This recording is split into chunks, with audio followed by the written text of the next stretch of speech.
Welcome back, nerds and turds, to another live stream repair. Let's see. We have got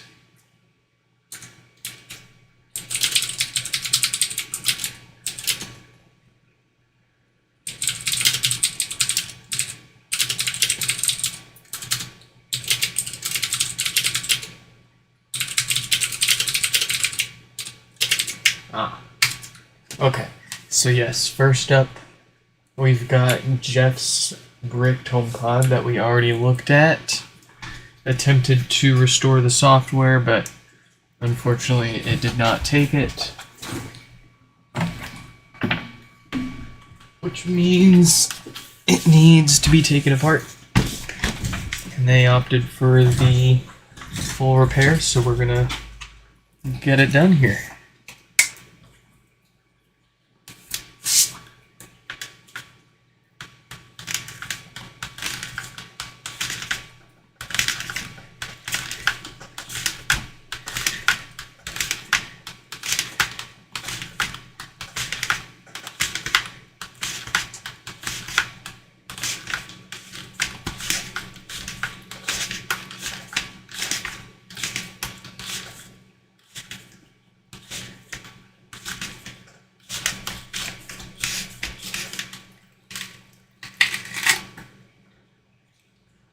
So right, this one's got the blinking volume buttons.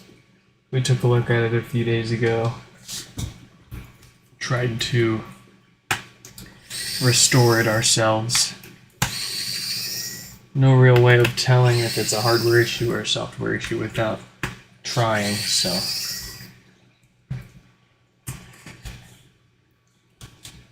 We tried. Excuse me.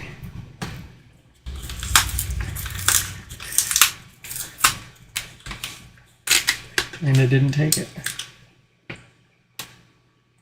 I think what we'll do is, instead of just swapping the logic board outright, I think we'll go ahead and try to reball it.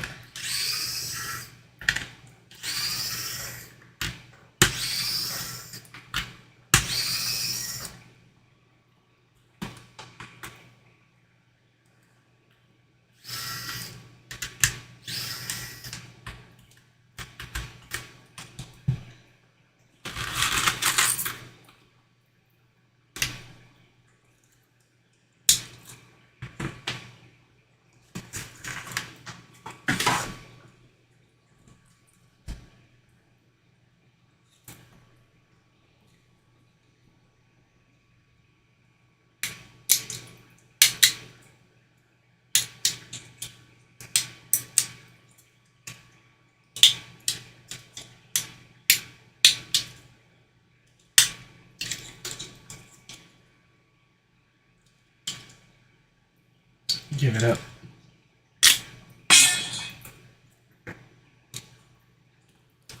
Alright. A little bit of Kapton tape fixes everything.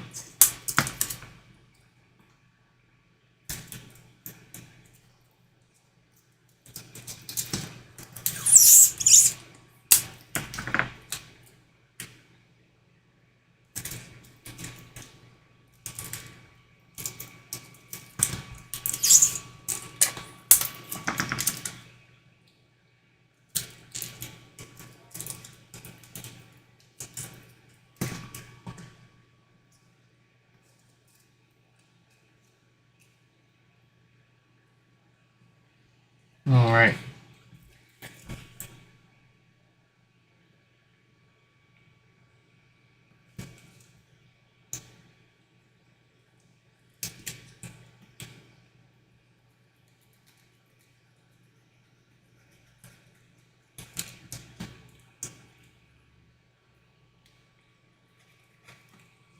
That should do.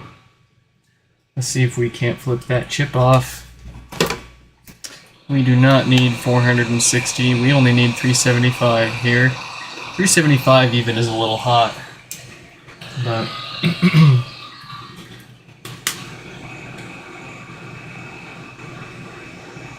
be alright. We'll get this chip pulled off and see if there's even any evidence of it being a VGA issue. If not, then it would point towards it being the actual chip that had died. In which case, we can't dump the data to even think about replacing it with a new one. Pretty dumb. But we'll see what we got here.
Alright, what have we got? Oh, wow.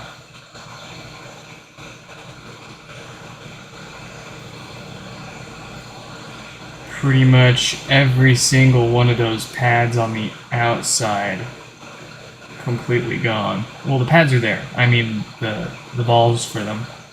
You see how they look dull? See how you have some of them are dull, and other ones are nice and shiny? They should all be nice and shiny. That means that those were basically, at best, making an awful connection, and at worst, not connecting at all.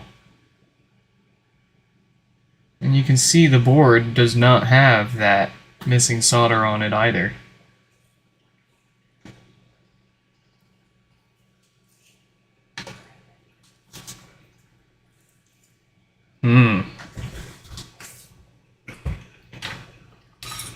Okay, then let's clean these up, get them on. Gonna get some more flux on there. And this time I will actually wick the pads on this board. Heck it.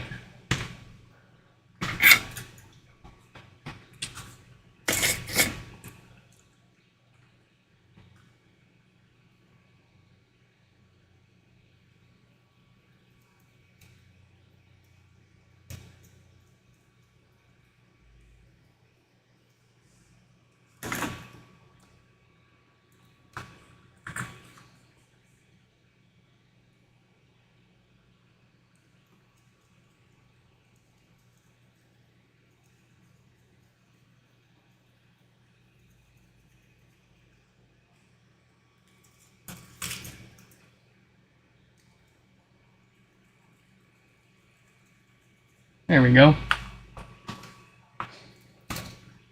And then we'll do the same to our chip here.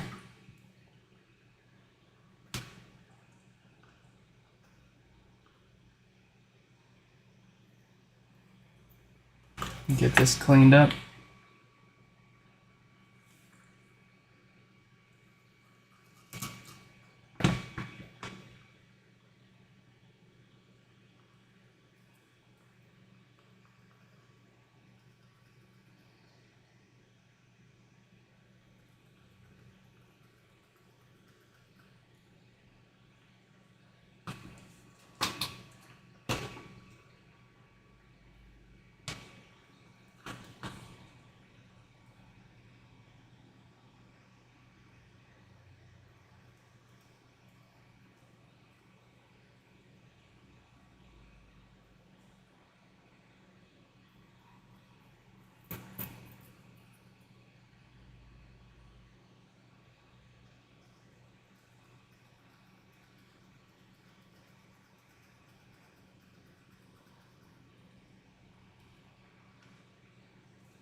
Alright.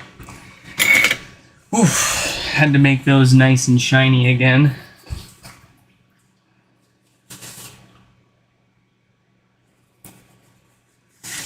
Let's see if we've gotten them all.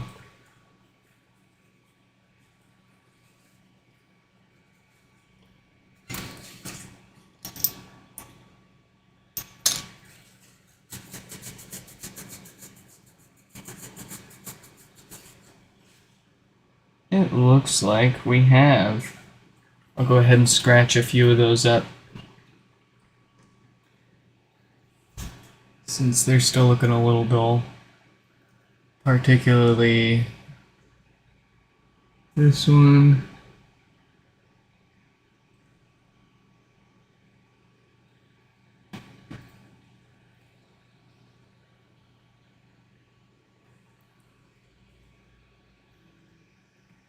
And these two.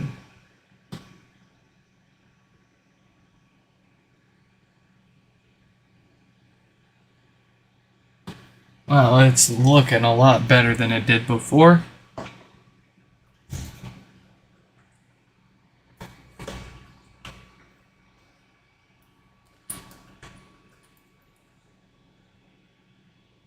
Let's get our paste station set up.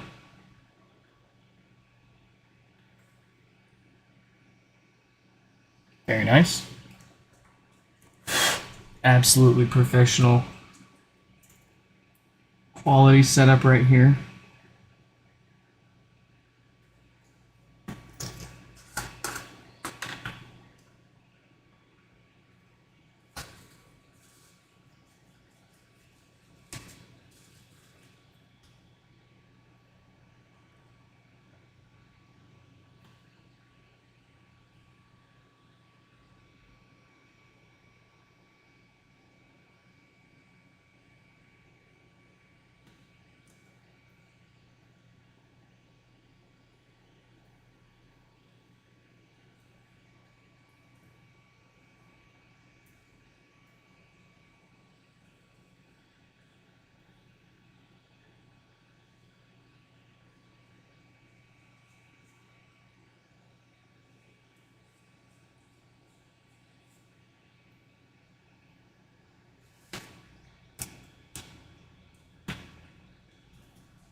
That should do it. Let's take a closer look.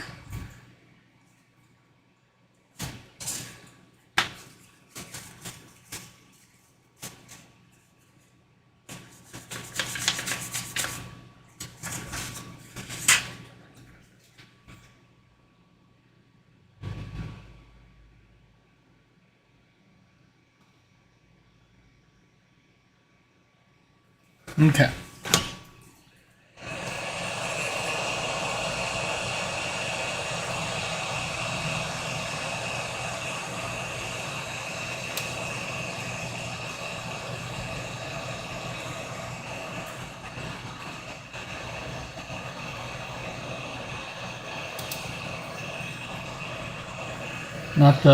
Not the best ball job I've done, but it should work.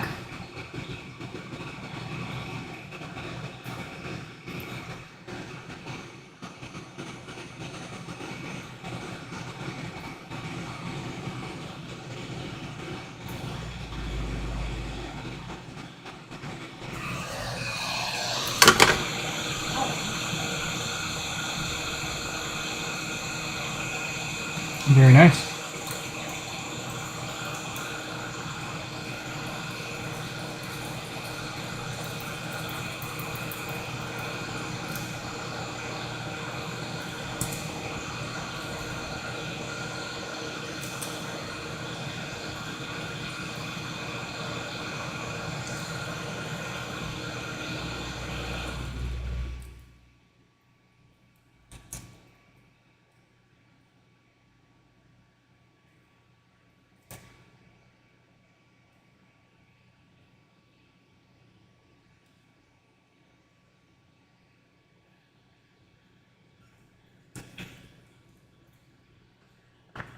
Here we go.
That did not go where I wanted it to go.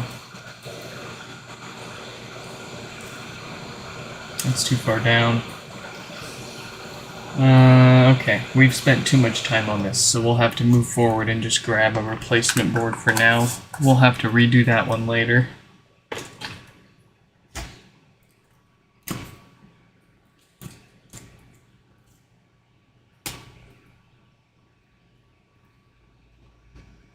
Oh, well, of course, that's too hot for me to ride on.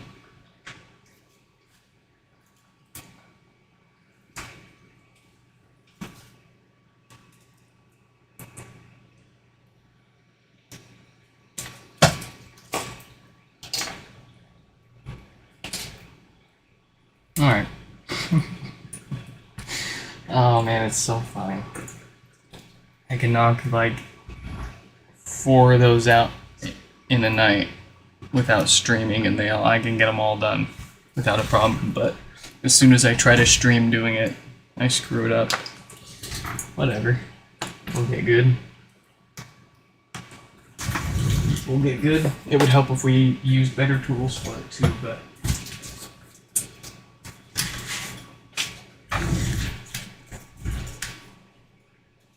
let's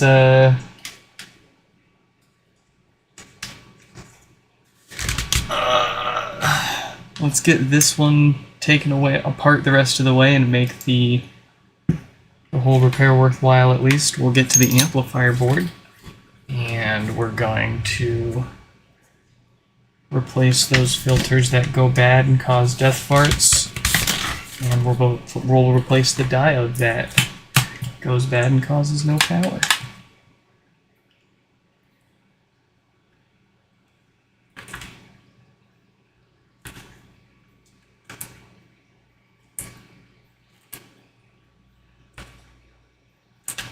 Oh, hey, welcome, Danny. Welcome, welcome.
Subwoofer smells good, no worries there.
Ah, yeah, getting the speaker grill off. That's why you see us drip that liquid around the speaker. That's actually rubbing alcohol to break up that adhesive that's holding it down.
Alright.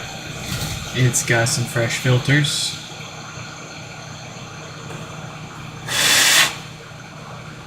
Let's see, do we need to do anything else on here? Yes, we do. It's got a 46K dated diode, so chances are if this thing didn't break itself, it was going to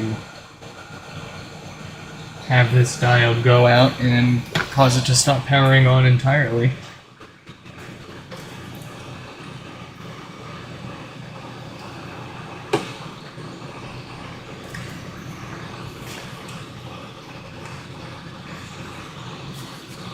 Oh boy, yeah, my original guide on how to work on a HomePod is older than my kid at this point. I could surely make a new one with some tips that we've learned along the way.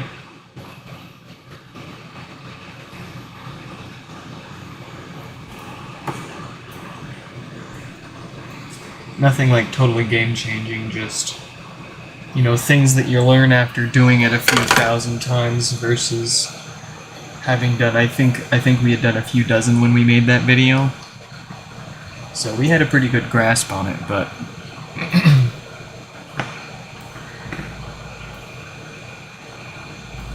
as a matter of fact, a lot of the tips that we figured out or learned over the years come from the comments on that video.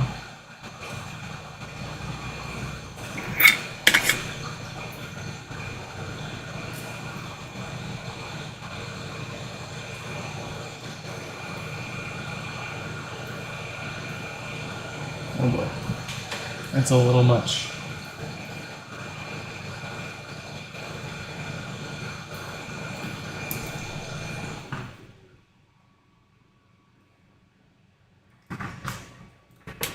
And there I go, goobering up something as simple as a little diode repair.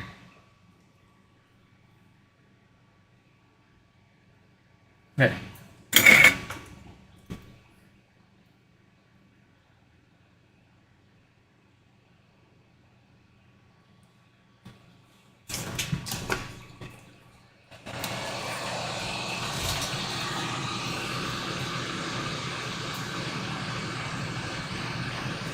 Oh yeah, unfortunately there's no way around the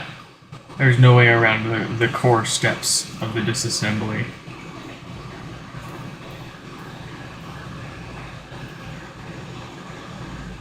Just a few tips here and there to make it a little easier.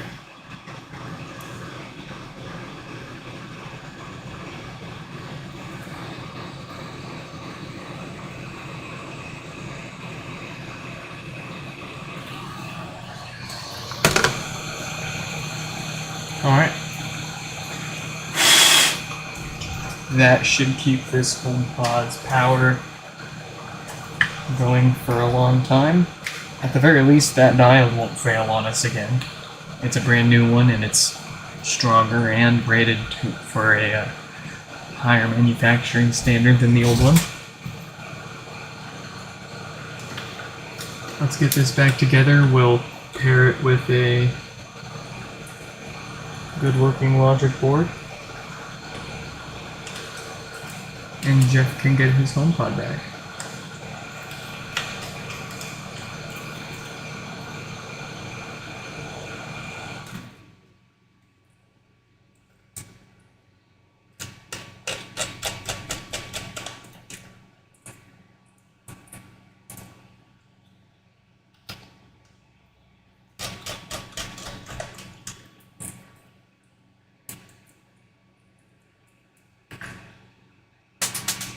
There it goes.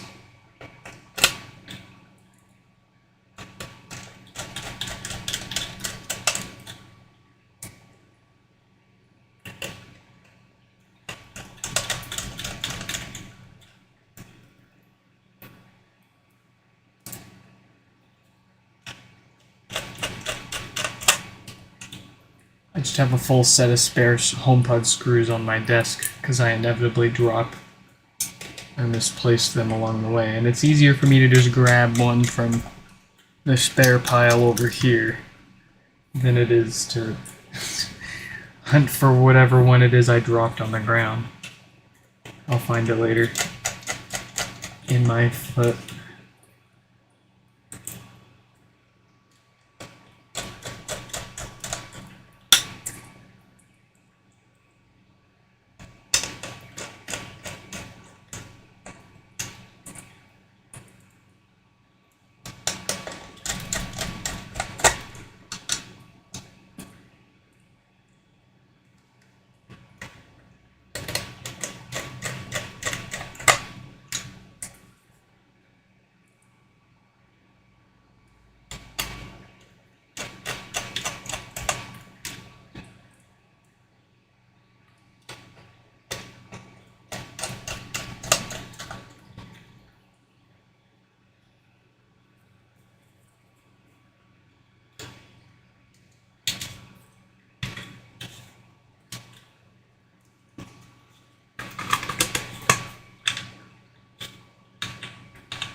I don't know what we'll be fixing tonight, but I don't sit around and wait for a HomePod to death fart before we fix it. We just fix it.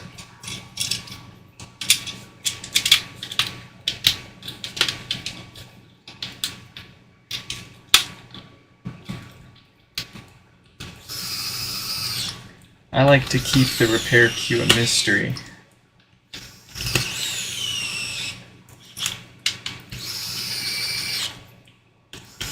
Sometimes it's nothing but no power.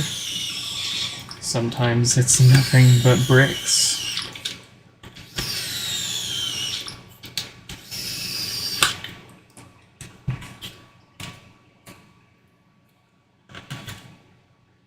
Oh, we need a logic board.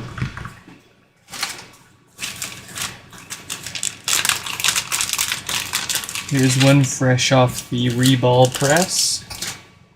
And grab a shield here.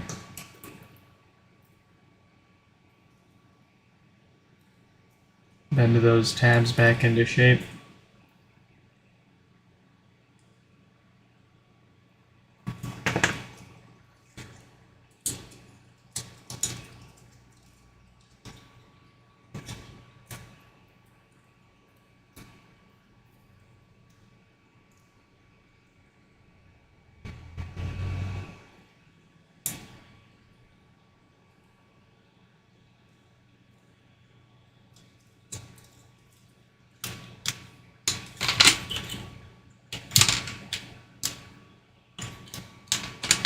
Ah, Sean's logic board. I remember when they sent that HomePod in over a year ago, I think, at this point. And when we got it, I can't remember if they said it had no power, and when we got it, it powered on, but it had the blinking volume buttons, or if we fixed it because it wasn't powering on, and after we got it fixed, it started blinking. Can't remember which one it was, but we called it a no fix for them, and they said just hang on to it. And I was like, okay, yeah, whatever. Fast forward to we broke the news a month or so ago about finding a fix for that, and Sean reached back out to us, and they were like, hey, could you, if you don't happen to have those parts still by chance, do you? I know it's a long shot. Sure enough, I did. I made him an offer. I said, if I can restore the software, I'll charge you,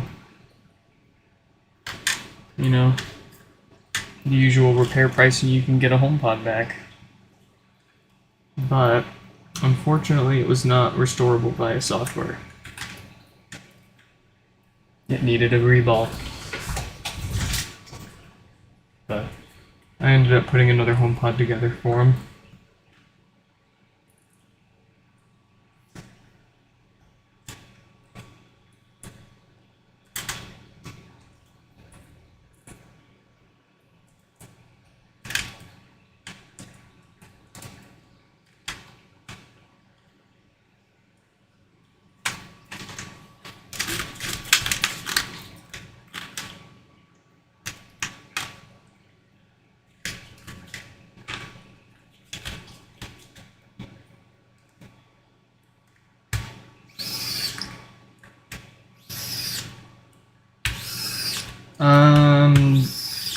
Not quite sure I understand your question.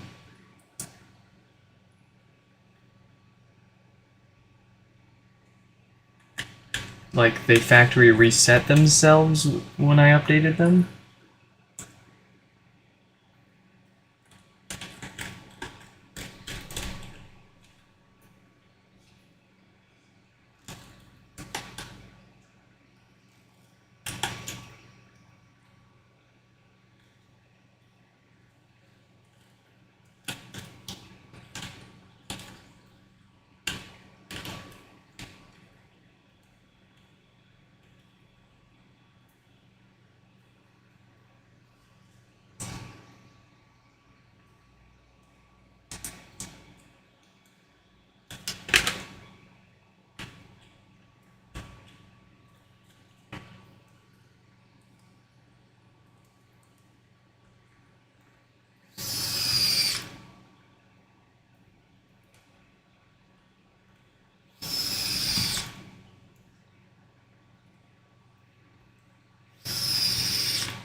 I'm not sure what to make of that. Could have been a dirty, could have been something dirty on it that made it think it was being touched. Could have been questionable soldering that kind of improved itself over time with enough cooling and heating cycles.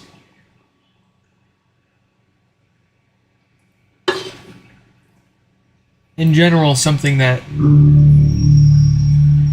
Well, there you go. In general, something that just fixes itself out of nowhere usually isn't a good sign, because that makes it harder to troubleshoot and find the problem. And it also it usually to me means it's more like a thermal related issue. Usually like something with a solder joint or a VGA. All right.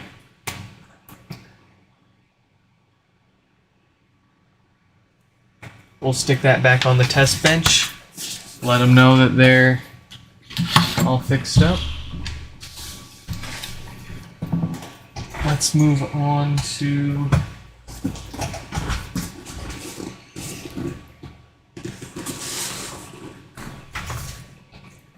Kyle.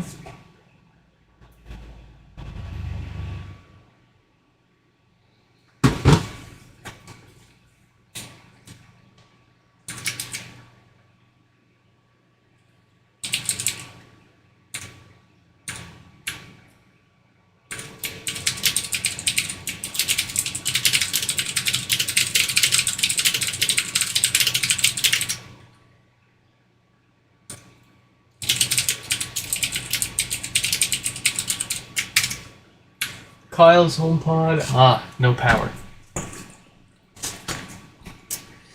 Okay.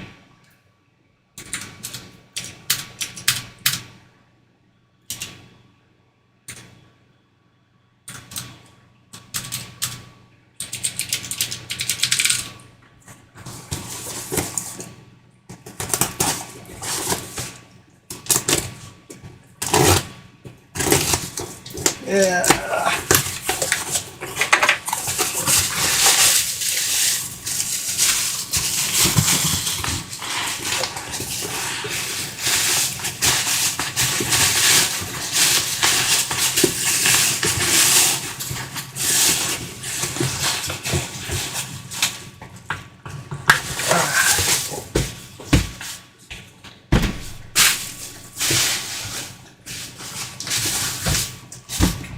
We got the pod.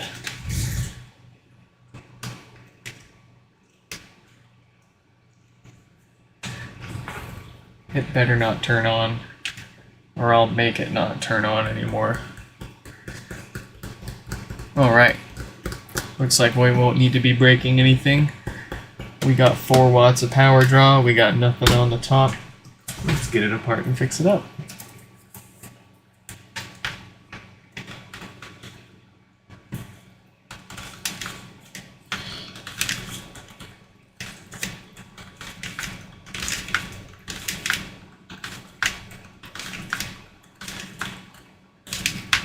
This one's gonna try to slice my hand apart, I can tell.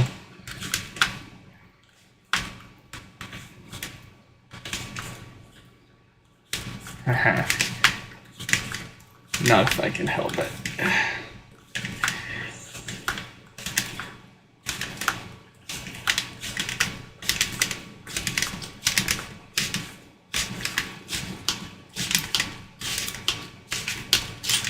Whew.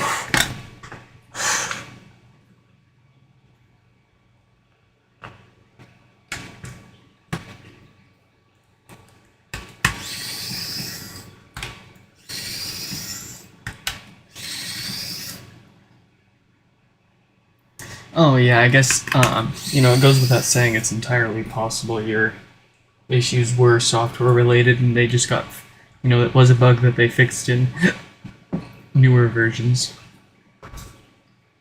Fortunately, no one knows.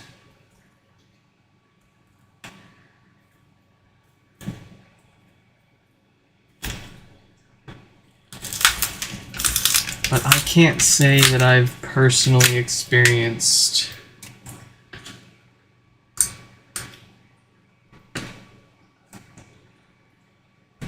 well, okay. The only major difference I've noticed over the years was the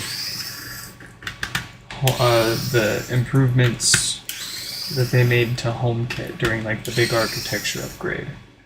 That seemed to make things a lot more responsive and reliable. But aside from that, I haven't generally had any issues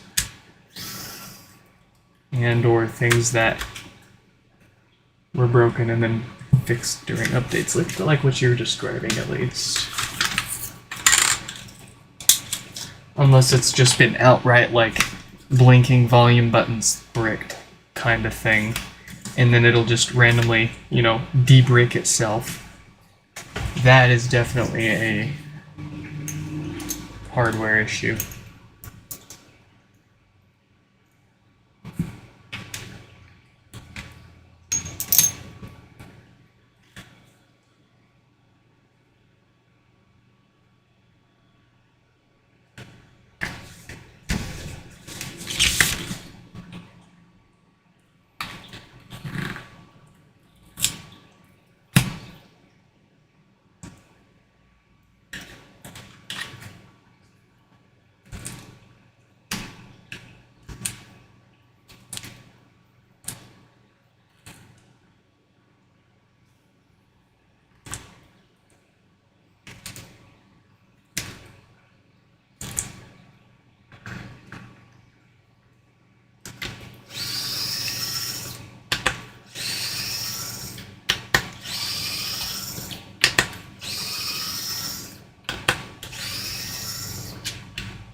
Bada bing, bada boom.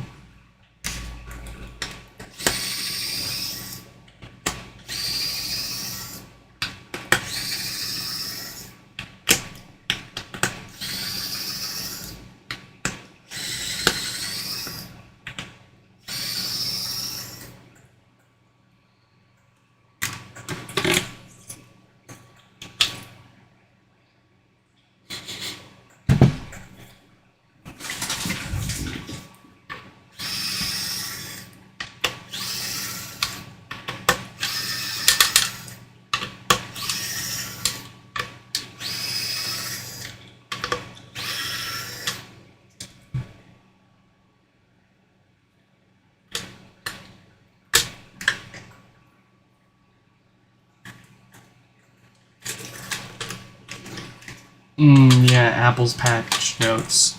A whole OS update. And it talks about like 2 minor features instead of everything they actually changed.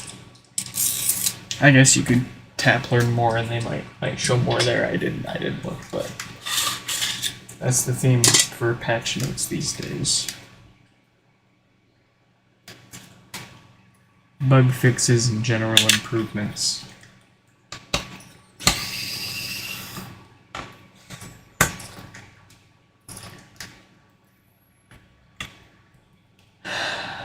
And here we go with the thread locker for superglue, or for superglue for thread locker again.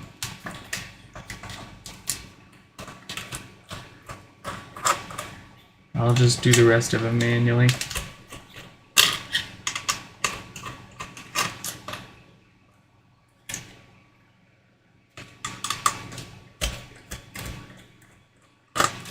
Goodness.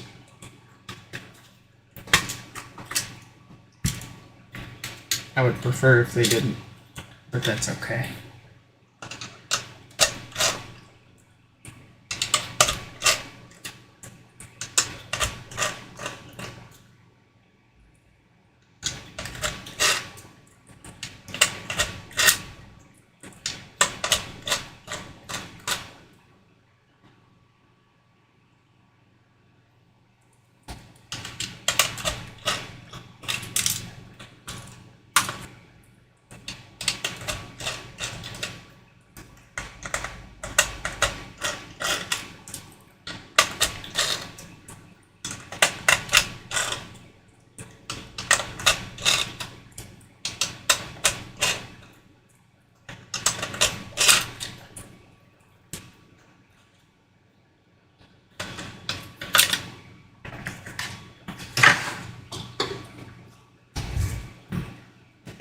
Alright, once again we find ourselves at our favorite spot next to our filters.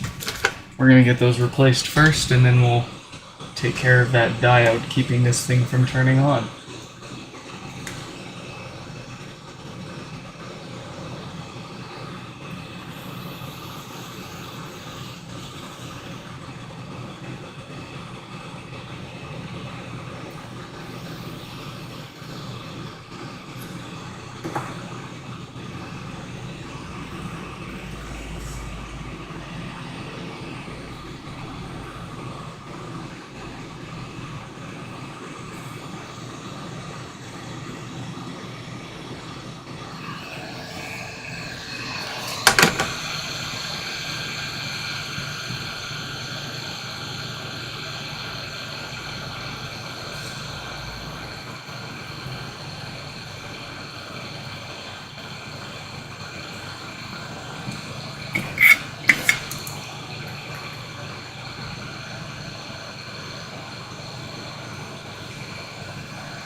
Quite fantastic, if you ask me.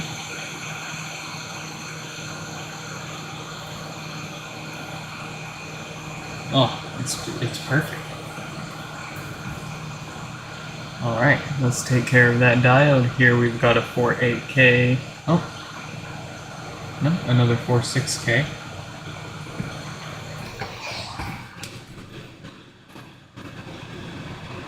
It's the 46Ks and the 48Ks that keep dying.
Marco, welcome, welcome.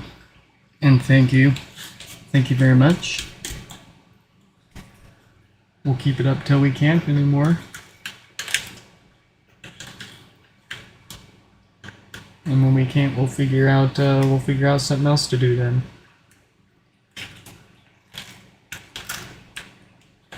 There's always something to do. Something to fix.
Alright.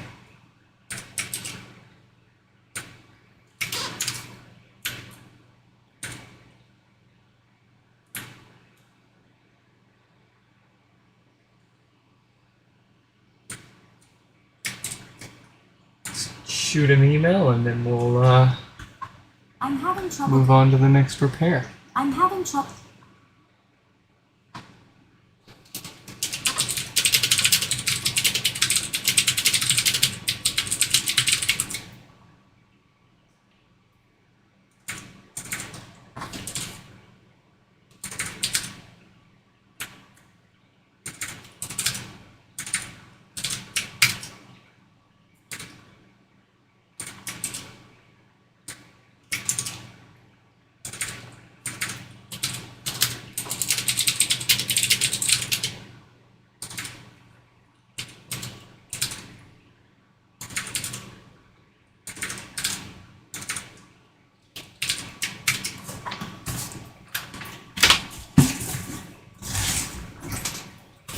Who's next on the fix-it list?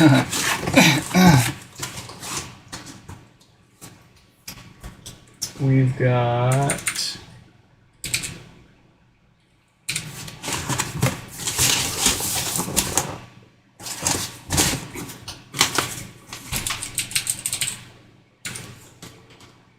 Ooh, we've got Joe with a boot loop.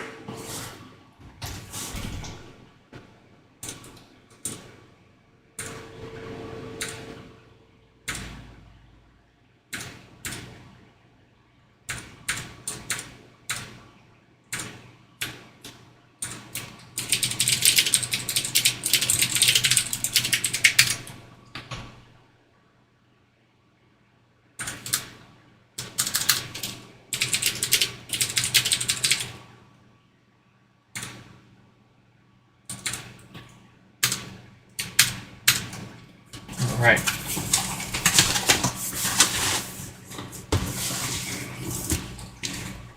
One HomePod.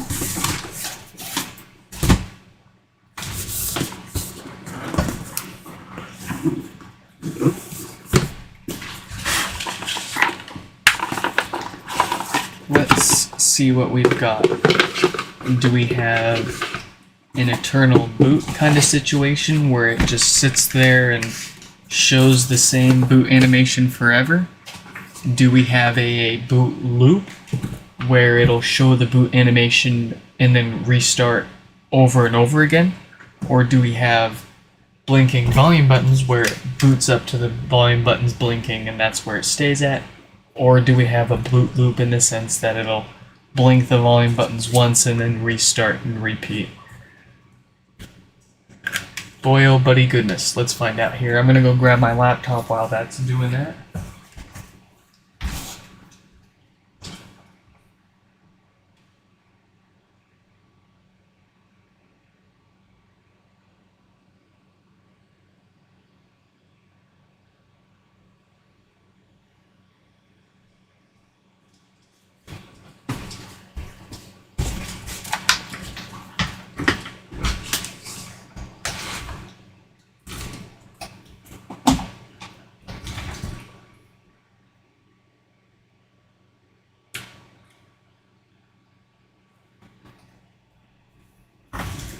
No? Alright, so we've got a boot loop. We have got a boot loop.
Yep, still boot looping.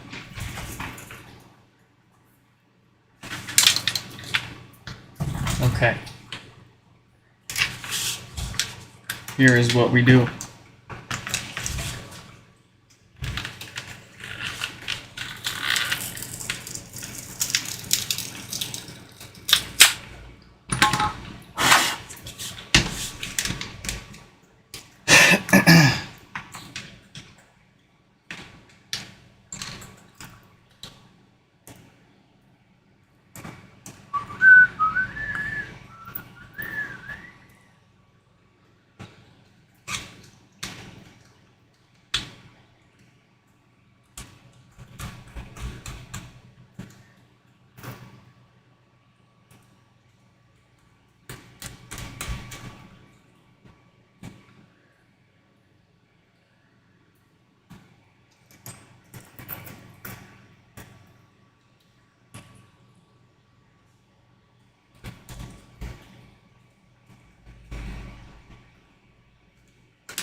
Alright, first cue first.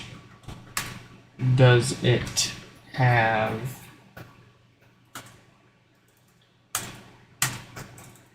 recovery mode?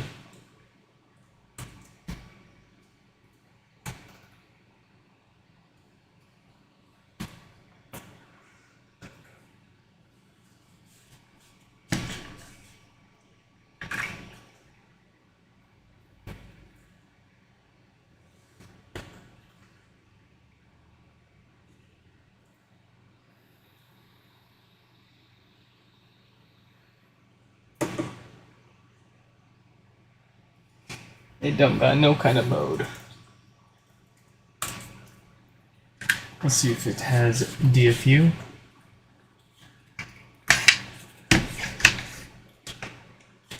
This basket, it just fits perfectly to keep that top from getting scratched.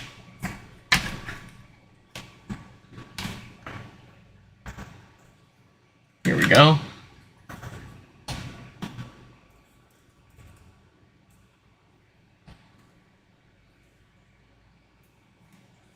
Dang. I don't even have USB to this thing.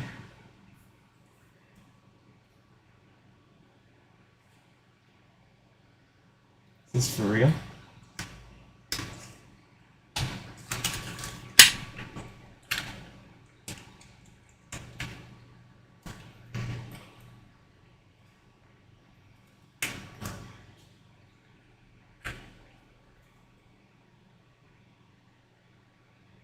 Yeah.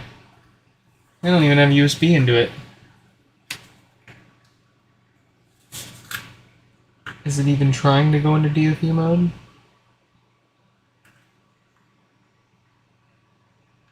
No. No, it's not.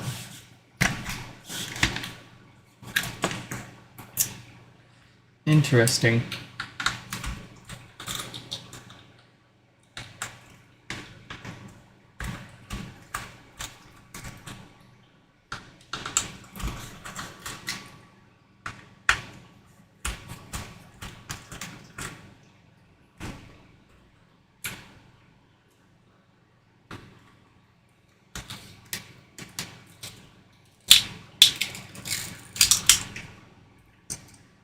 You are definitely making contact. But I'll go ahead and try a different cable just for kicks here.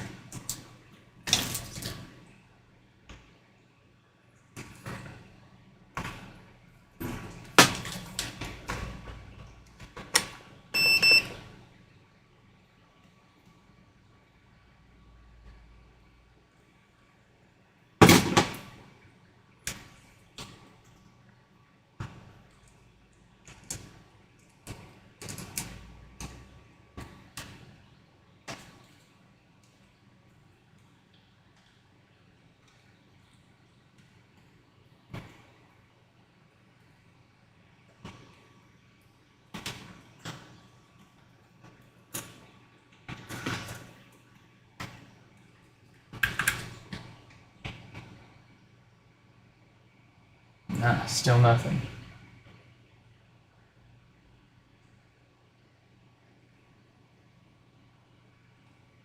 That is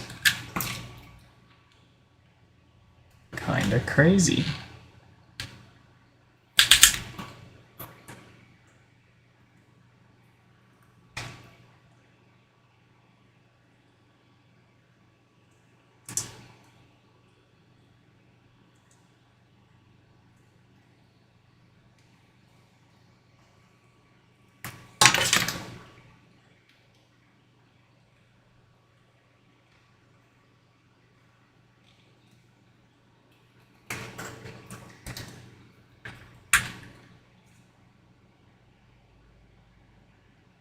Yeah. No, that thing definitely doesn't have any kind of connection right now. That logic board must be completely toast.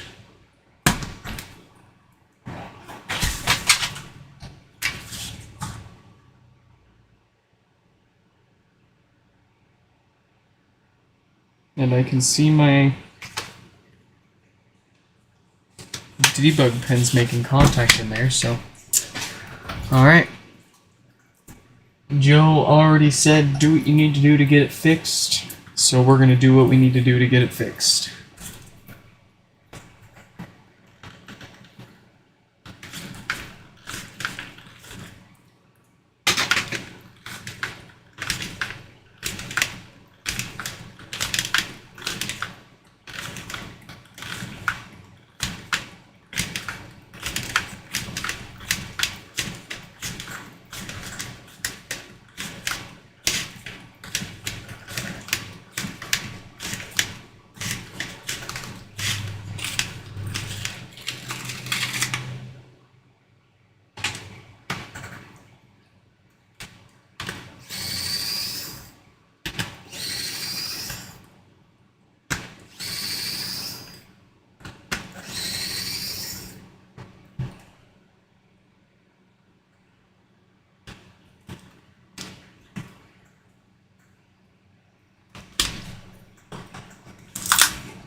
actually.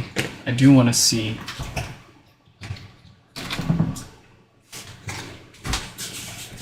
If this thing is seriously, like, really? No USB into it at all?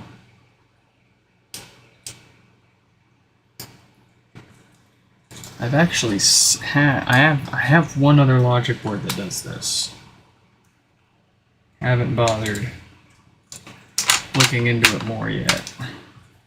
Haven't really had the time.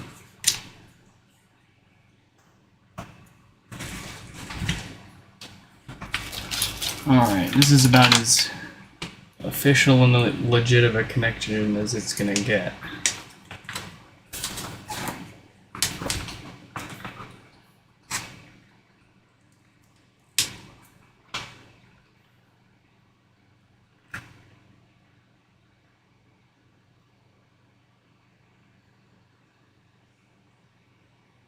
Nah, still nothing.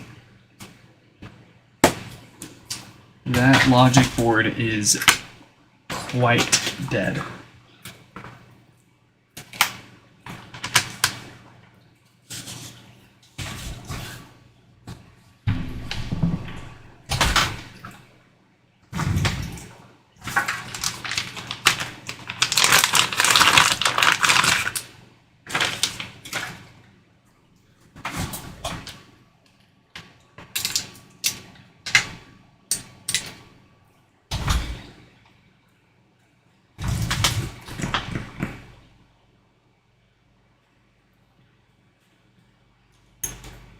Alright, so this is going to need a new logic board.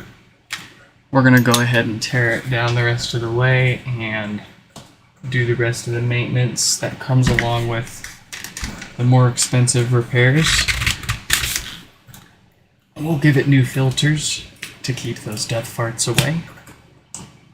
And we'll give it a new Schottky diode. If it has one that has a date code that we've seen fail and cause no power.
I'm just kidding.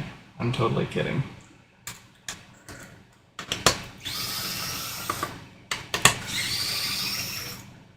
You guys thought I zapped myself, huh?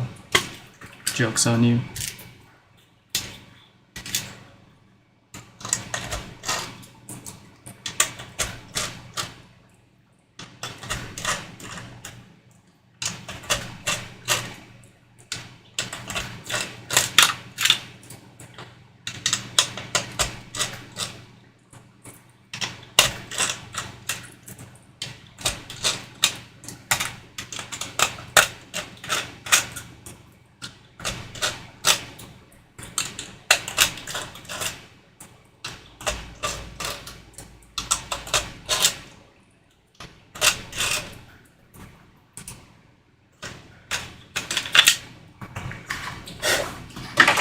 Here we go. First up, some filters. Keep those death farts away.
Quite the thing of beauty.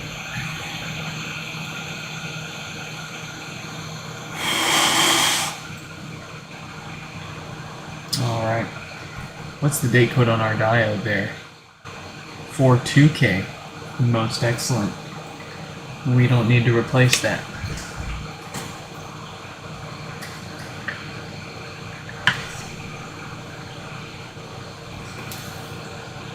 Let's get this back together with a working logic board, and this should be one happy HomePod again.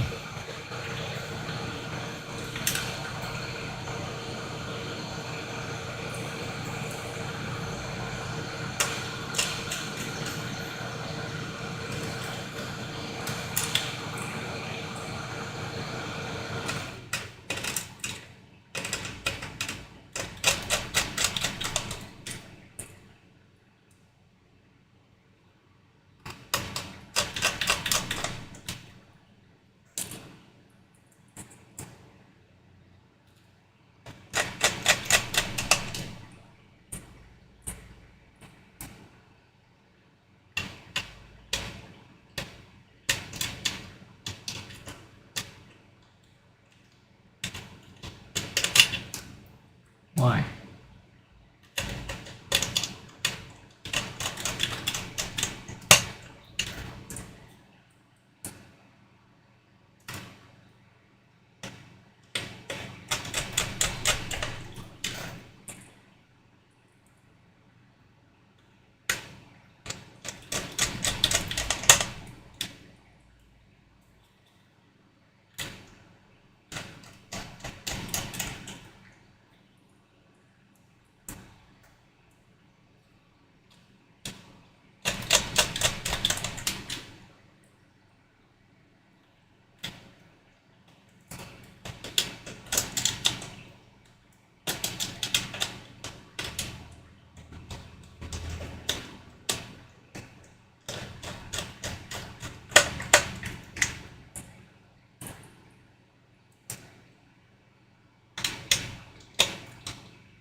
Well, well, well. Welcome back. Yes, I have. I updated all of my HomePods at once, all at the same time. No problems here. Haven't really done anything to really test it yet, but nothing got bricked.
Safari is much snappier. I'll say that.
Alright.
Alright.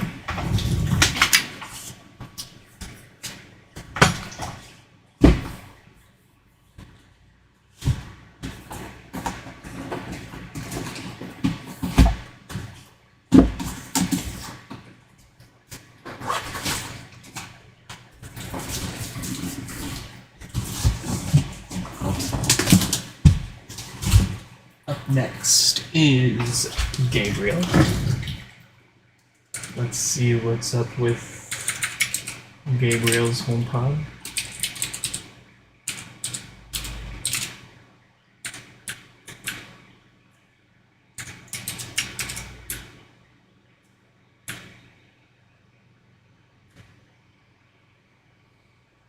Alright, so Gabriel's HomePod, classic no power issue.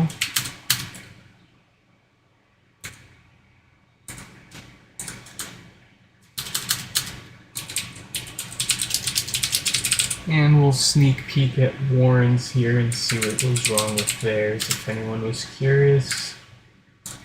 Warren, no power. Alright.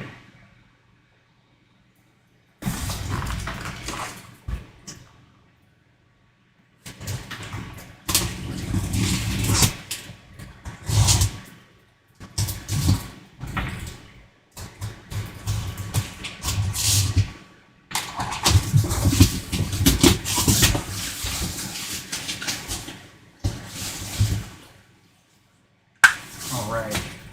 Gabriel, excellent packing, but I think I will ship it back to you in a slightly smaller box. Save on resources.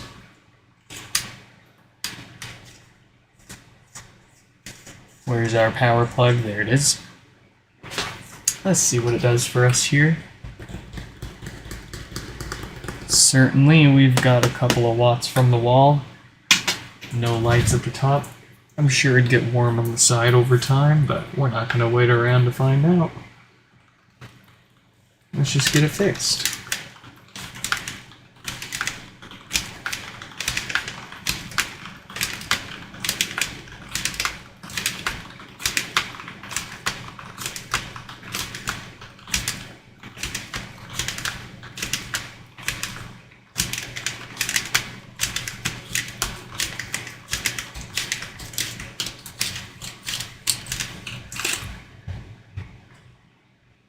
I've been running the public beta on my 14 Pro Max and my iPad. No problems there. Well, okay, I lied. The T-Mobile app refused to open until the most recent beta. Everything else was fine, though. I've got a complaint about the Photos app, though.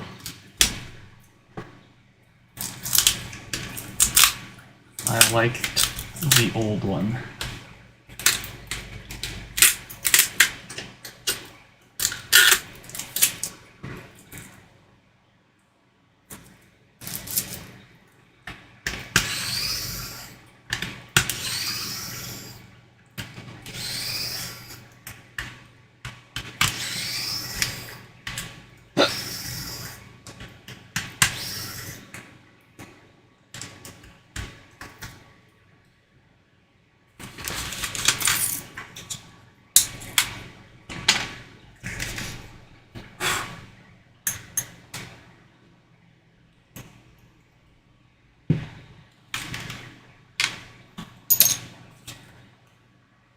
You like the Photos app.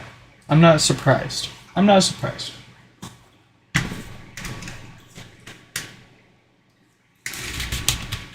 For me personally, I was just used to the old one. I'll probably get used to it and not care.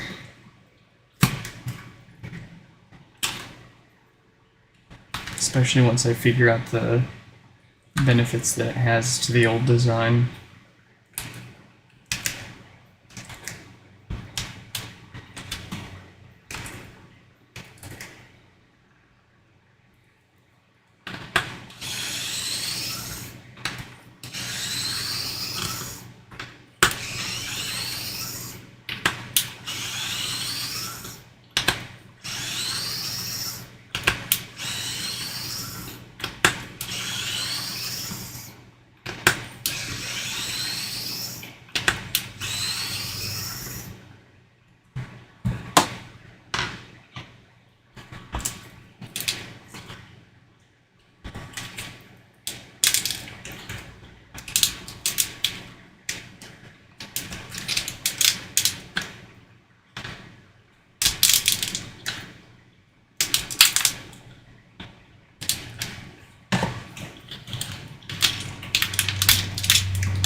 It's a fine smelling subwoofer if you ask me.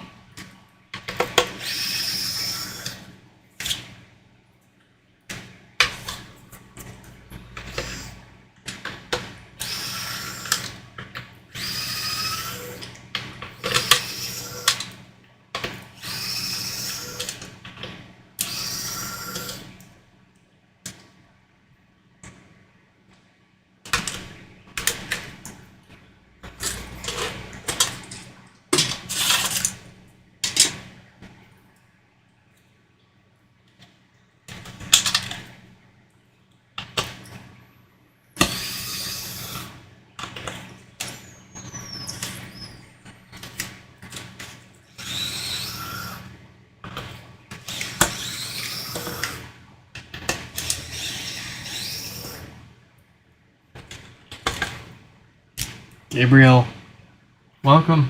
Glad you could make it. Welcome, welcome.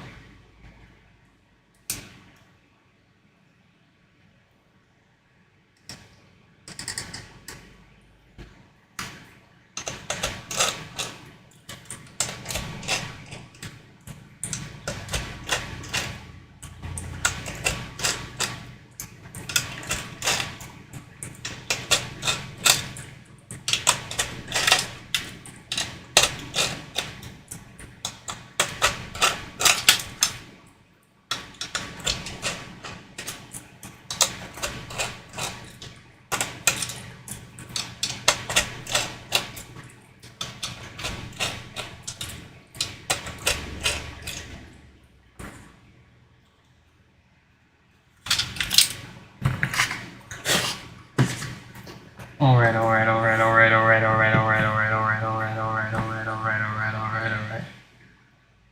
My filters don't mess around.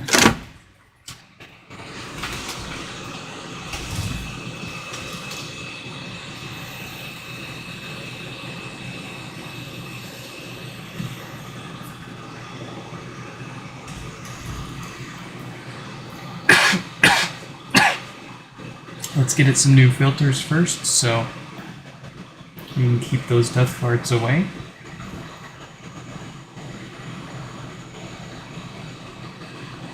And then we'll fix the actual power problem, eh?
Alright.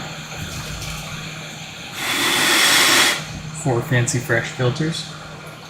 Let's take care of that 46K dated diode.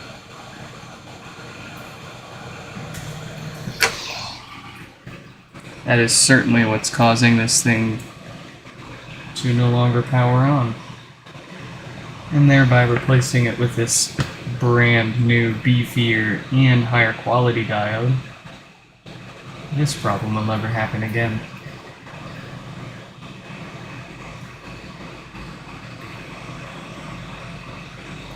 Schottky diodes are generally used for circuit protection. I think like reverse voltage protection. I'm not positive. But that's not why these are failing. These diodes fail and cause no power because they weren't made very well. Unfortunately, they're just crappy. As for the filters, those 4 little capacitors that we replaced just a minute ago, I didn't even tin that. Those capacitors are for filtering unwanted DC voltage from the audio signal before it makes its way through the amp and into the speaker. They naturally decay over time since they are ceramic capacitors, and they'll lose their effectiveness at doing their very critical job. So that tends to lead to death farts and other bass issues that we often get in for repair here. So the last thing we want to do is charge you all this money, make you wait all this time, and for us to do all this work to fix this power problem, just to get the thing back in a few months or heck, even a year or 2 or 3 from now for death farts. So a few extra minutes of my time is very much worth preventing that. And it's factored into the cost of the repair for you anyways, so. We replace what we know will fail if we don't take care of it. Generally, you don't want to just mess around with things that are still working just fine, but we know the history of those, we know enough about them, that it's worth the risk to touch them.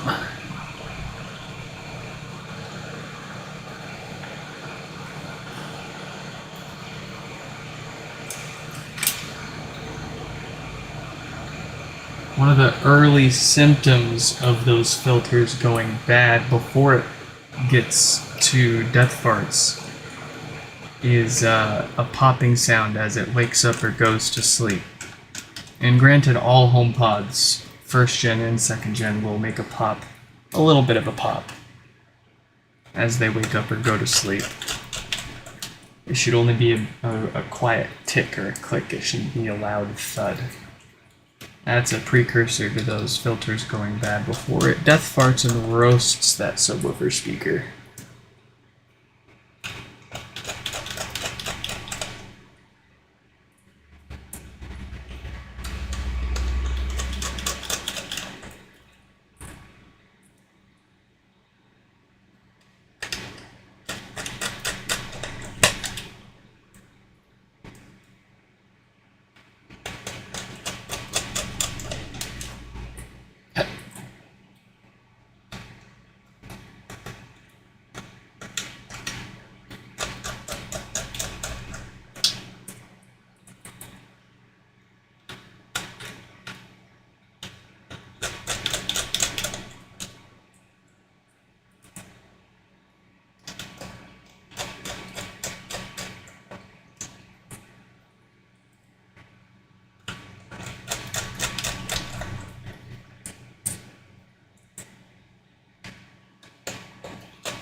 No, it's not Wi-Fi slash sync related.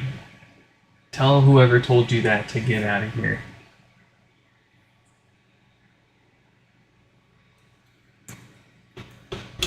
It's just a simple byproduct of the amplifier kicking on or kicking off. There's a brief moment when the amp kicks on for those filters to kick in and remove that DC voltage, among other things. I mean, it's akin to, if you've got an old home theater setup and you sit there and you turn the amp on and off with your head next to the speaker, and you can hear it pop on and pop off. It's the same thing. But that's kind of why it's a little tricky to tell between good pops, normal pops, and like bad pops, or a sign of things going wrong.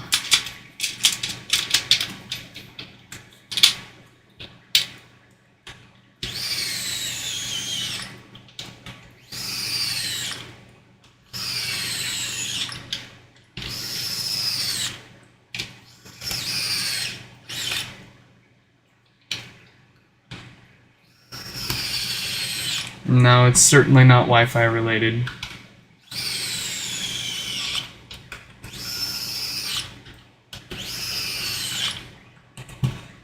I'll die on that hill. It has nothing to do with your Wi-Fi. More likely it has to do with the acoustics of your room, and now you can just hear the pop better because you moved them around.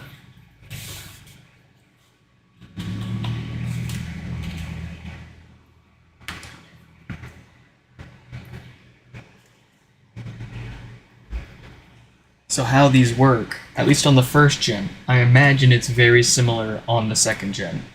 But on the first gen, when you first plug it into power, it'll boot up, but it's not going to actually turn on.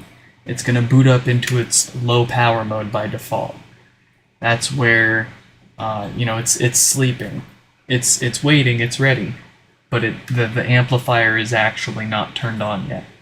It isn't until you trigger it or do anything to wake it up that it actually turns the amp on after you've plugged it into power.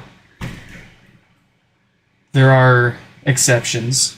If you let it sit for long enough, it will just turn itself on, among other reasons, but generally that's how it works. And then whatever you did to wake it up, after 10 minutes of inactivity, it will go back into its low power mode. And it's those two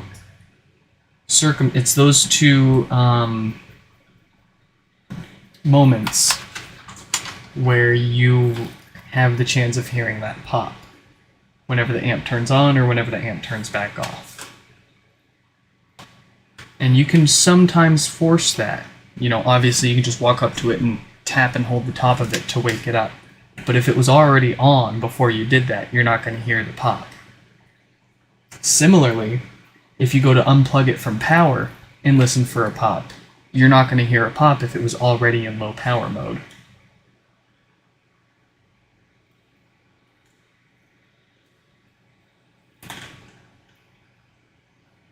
Oh, crackling during music playback is 100% Wi-Fi related.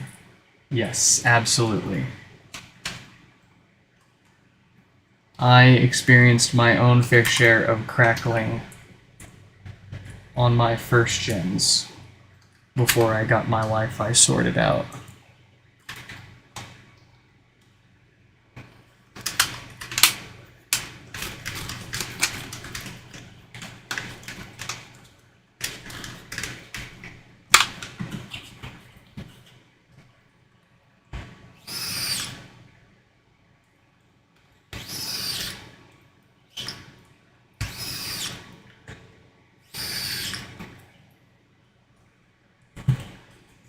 If I'm not mistaken, they are doing real-time room correction on the fly every moment.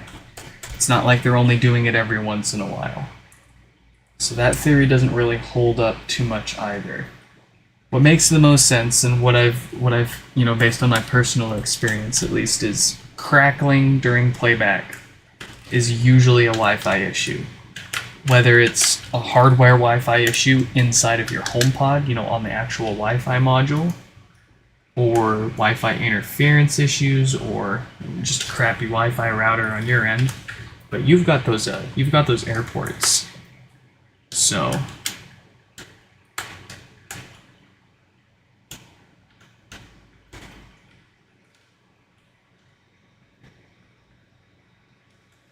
I wouldn't expect issues, but I wouldn't be surprised if you replaced your airports and the issues went away.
All right.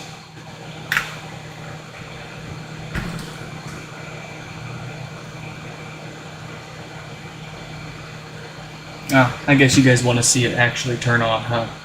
There you go. Goodness. People want to see stuff actually work.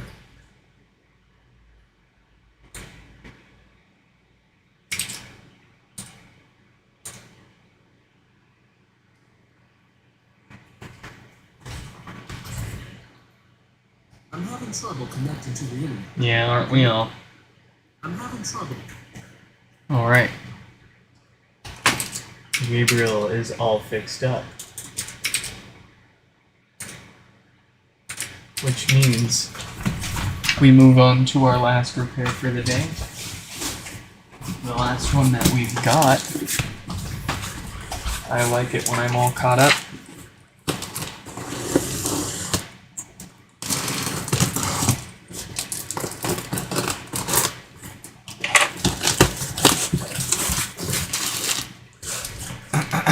Warren's got the same issue, no power.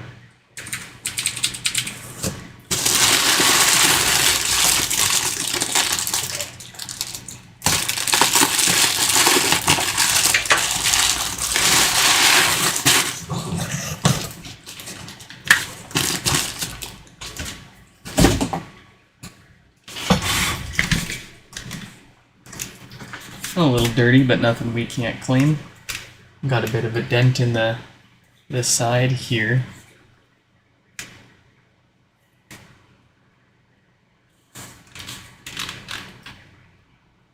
We'll need to look on the inside and make sure that isn't actually protruding into the shell. That feels weird. Let me shake it and make sure there isn't anything, nothing loose inside. We got no power. We got a couple of watts at the wall. It looks, for all intents and purposes, like the usual dead diode. Let's see what we've got inside.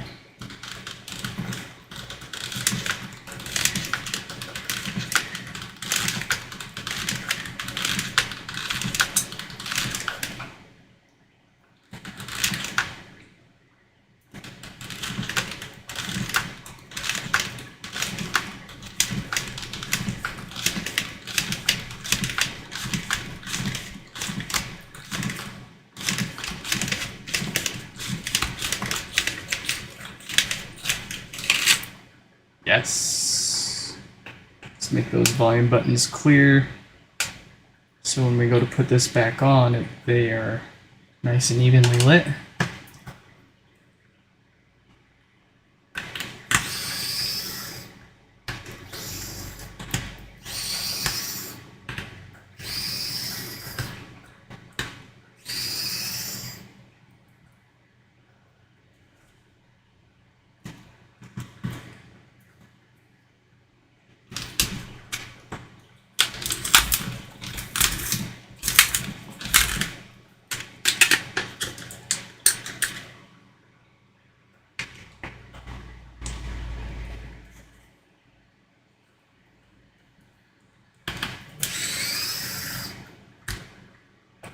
Ooh, someone sent me a text message.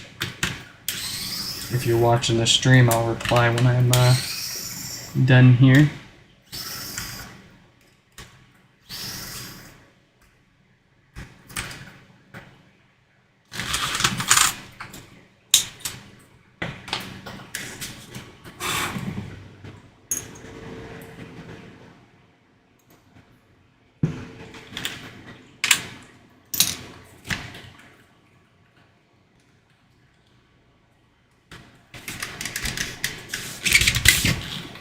Alright, where was that?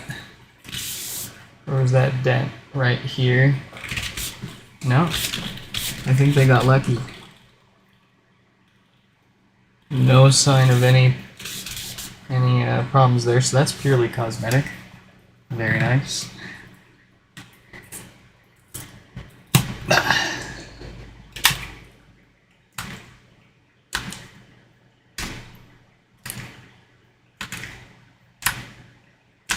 Kinda, a thought occurred to me, kinda wild how I handle these now. I used to be, when I got my very first HomePod, I was so careful with it, and like, I was always nervous to even touch it, unless I was wearing brand new gloves, because I was worried I would like stain it or mess the mesh up or something.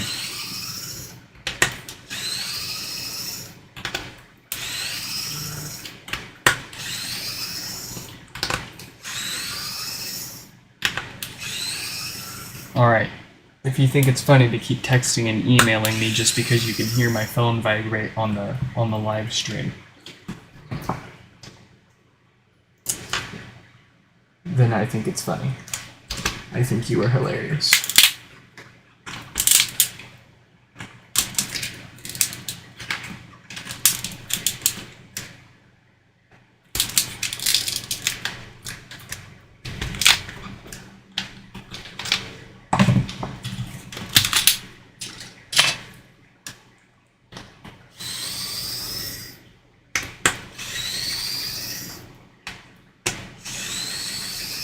I don't even look at my phone during my stream unless it's a notification from my work or my wife.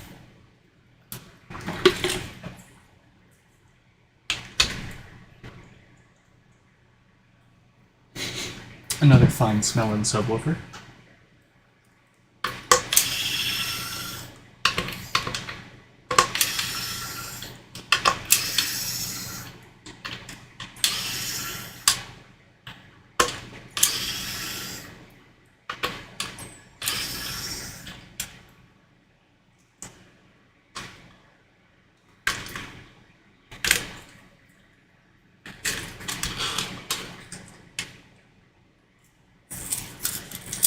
Oh, dude, you gotta watch out for, I was cleaning, this was recent too, I was cleaning a space gray one before sending it back to somebody after I had just fixed it. You know, I had the box out, I was packing everything up, I found a tiny little spot on the mesh, and I was like, alright, I'm gonna clean that up really quick. Got my 99% alcohol out, started scrubbing it, and it turned white. And that has never happened to me before. I thought, and in my experience, rubbing alcohol has always been safe on these, but that's the first time it's ever taken the color out of a black one for me. I ended up replacing the whole mesh, of course. Oh gosh, I don't think I told them though. I didn't have the heart. I'm just kidding. It doesn't matter though.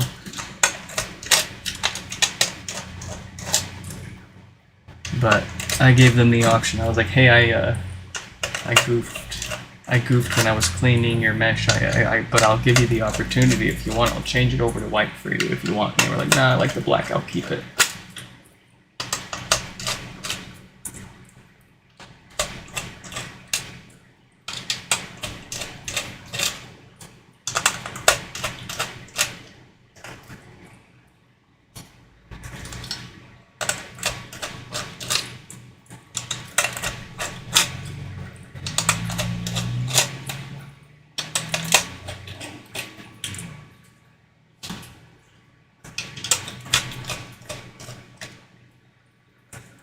It's really weird because I distinctly remember many times getting pretty aggressive with the rubbing alcohol on these black meshes, and it's never taken the color out before.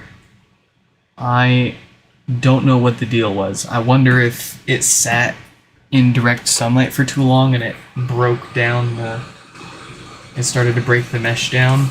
I notice a lot of HomePods that we get in where people have them where they do sit in direct sunlight a lot.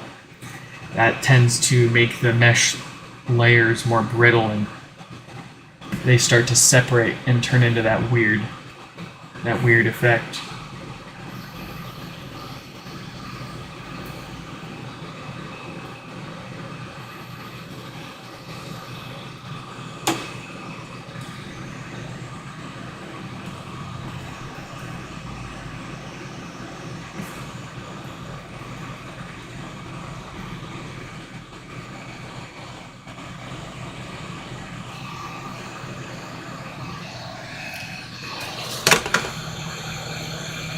Oh, it was Gabriel. How did I know?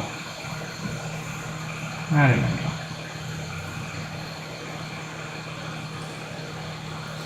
Oh boy. And I think I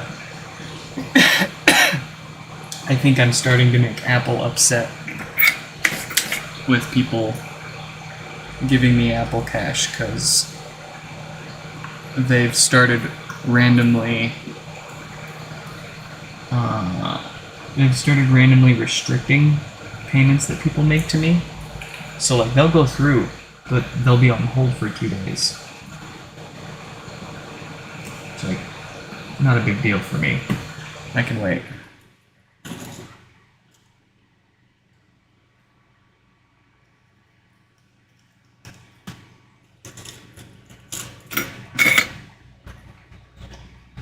But they've always given people that fraud warning. They suspect that I'm trying to scam people and they give them a fraud warning before they pay me. And it's kind of funny when people get it, when I get a text message from someone and they're like, hey, I'm blah blah blah, I'm paying you for your HomePod repair, I'm gonna send the Apple Cash now. And then you see them typing, and then they stop typing. And then they start typing again, and they say, I'm actually going to use PayPal. And I know exactly why. It's because Apple gave them the fraud warning, and it scared them. And I don't blame people. I do not blame them one bit.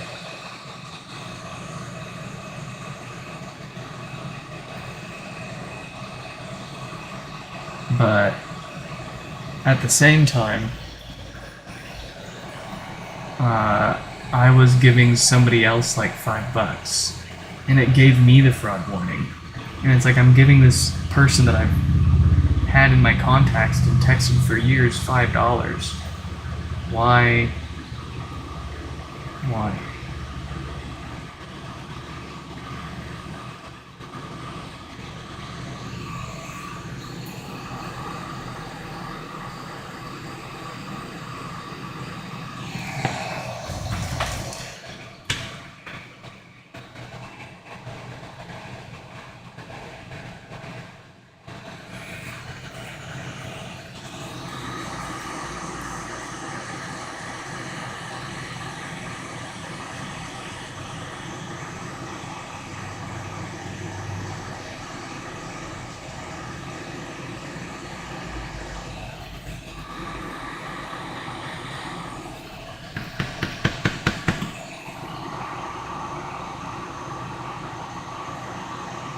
Yes, it's very hot.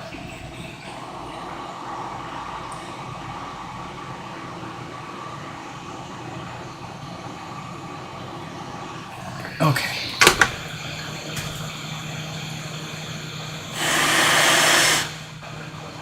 Sorry, I cannot have those crooked.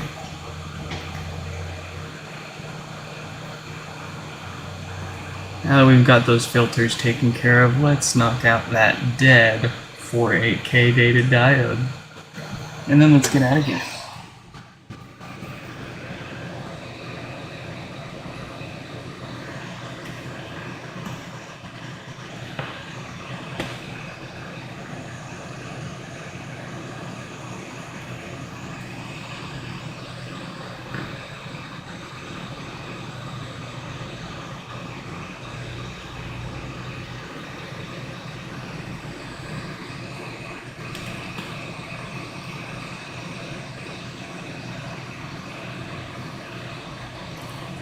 So, Venmo asked you for my last four. I'm guessing you put down 8752, which is interesting because that's not the phone number on my Venmo account, but I don't know why it works.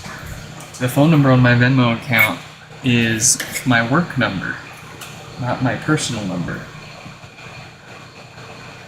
And it won't let me switch it,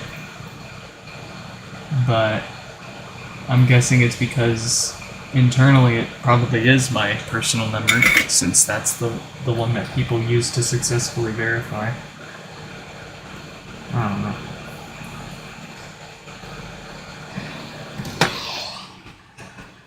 Peer-to-peer currency transactions in the United States is a scam.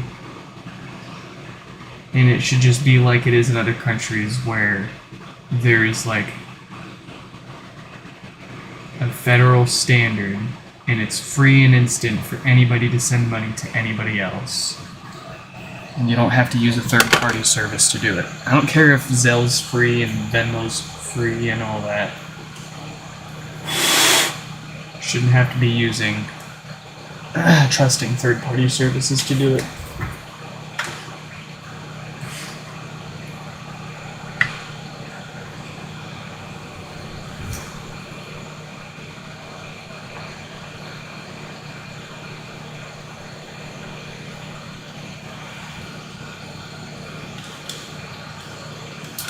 Yeah, if Apple wanted to fix these the way that they wanted to do it, it would probably cost them too much. We're not Apple, so we can do what we want. But that's still not a good enough reason for them to have not done something for their customers.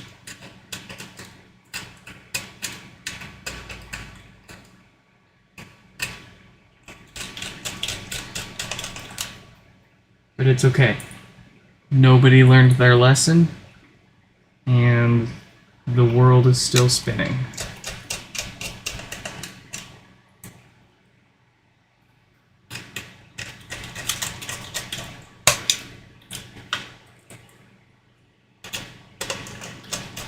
So nothing will change.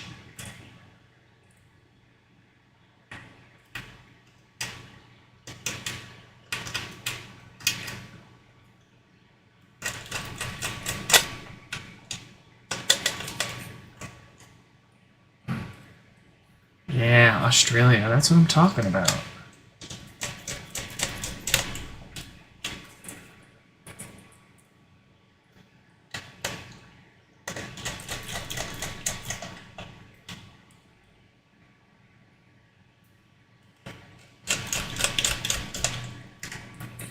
It is very wasteful. It's awful. I hate it.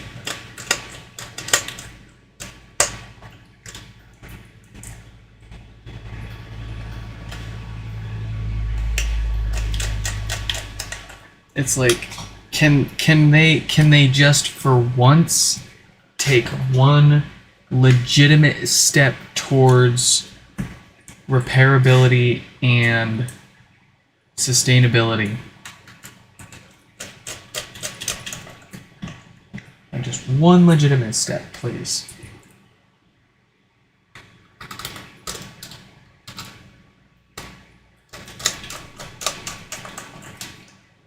Instead of all this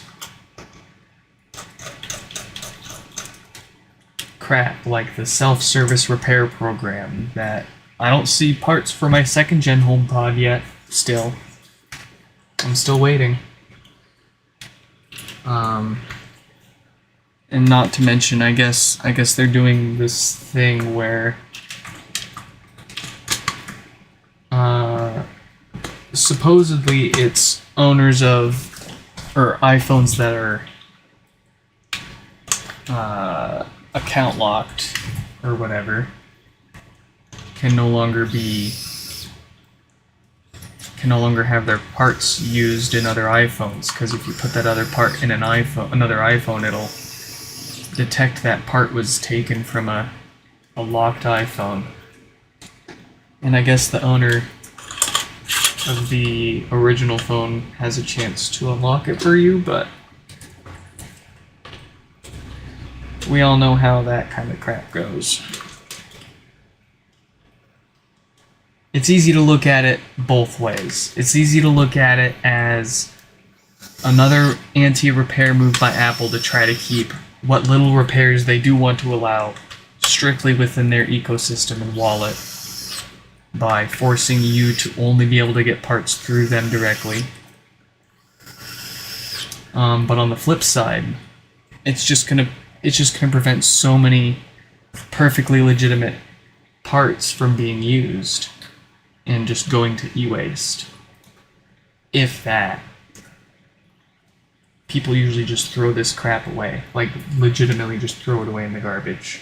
Or just off to the side of the road.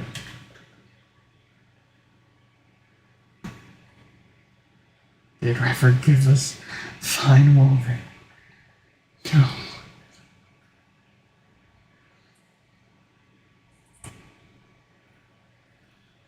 Trade in your old iPhone for a free polishing cloth with your next iPhone purchase.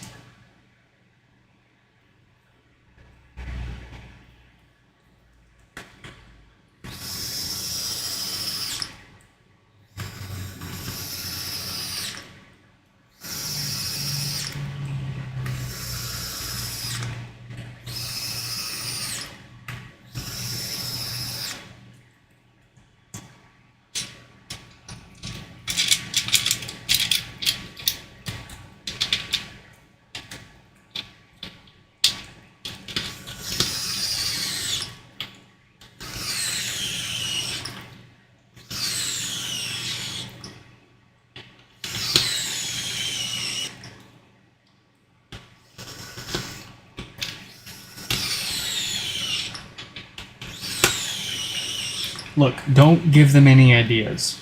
I mean, they probably don't do that because they don't expect many HomePods to get lost or stolen, right? They're usually going to stay at home. But it does make you wonder if that was like the legitimate reason why, if it was intentional. Or if it's more just an excuse to not have to do the extra work. Which I won't complain. That's how it should be.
I'll pick a side, and my problem with it is, at the end of the day, it's always going to be a cat and mouse game.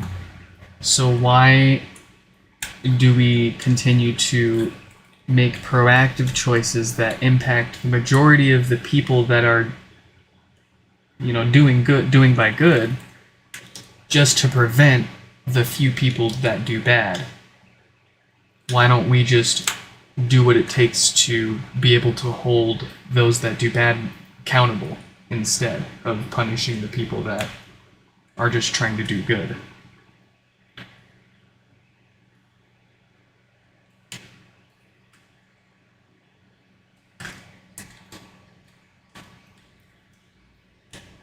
But Apple is really good at making those kinds of moves that can't directly be attributed to one reason or another, nefarious or good. It's always kind of question is it for our own good? Is this for their benefit? Who does it really benefit? And at the end of the day, the average thief is too stupid to know much better anyways. If they see the chance to steal your phone, they're not going to take the extra 2 seconds to try to figure out if it's one that they can sell the parts from.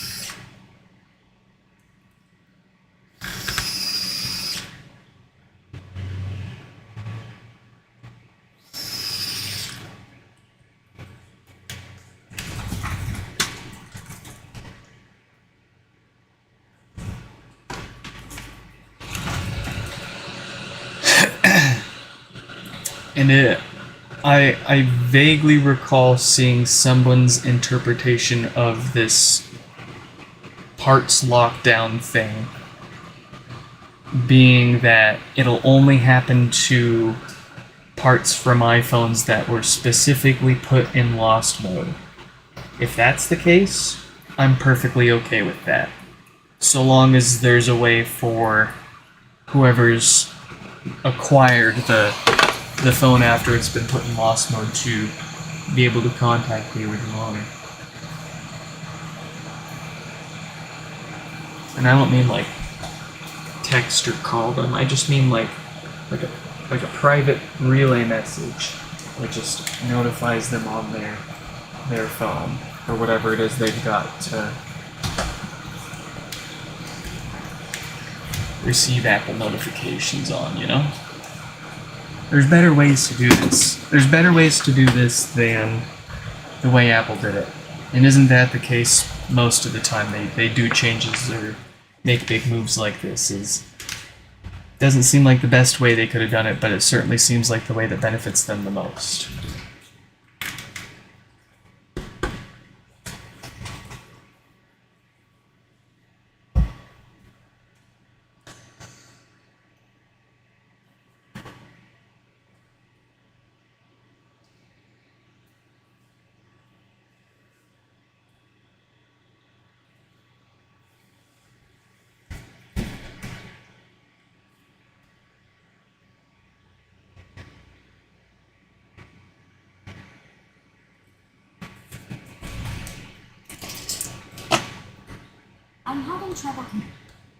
I'm having trouble. Beautiful. Alright, folks. That's it. I hope you all enjoyed this live stream repair.